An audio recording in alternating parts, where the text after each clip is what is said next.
আজকে আমি best bridal model হিসেবে সম্মাননা পেয়েছি।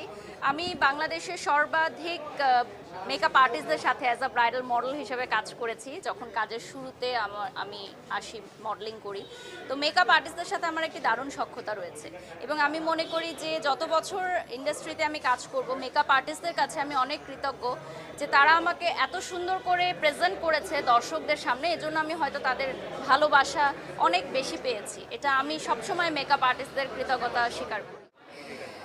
মেকআপ আসলে এমন একটা জিনিস যেটা ভিন্ন ভিন্ন দিবসে ভিন্ন ভিন্ন মেকআপ দরকার হয়। ভিন্ন ইভেন্টের জন্য কোথায় মেকআপ কতটুকু পরিমাণ করতে হবে, কী ধরনের লুক নিতে হবে, এটা বোঝার জন্য বলিউডে কিন্তু মিডিয়া ম্যানেজার আছে বা সেলিব্রিটি স্টাইলিশ আছে, যারা আসলে সেলিব্রিটিদের এগুলো রেডি করে দেয়। বাট বাংলাদেশেই মনে হয় শুধু আমরা এগুলো একা একা রেডি করি। বেশিরভাগ আর্টিস্টরাই, গুটি কয়েক আছে, বাট আমরা নিজেরাই রেডি করি যে কী ড্রেস পরবো, কী মেকআপ করবো।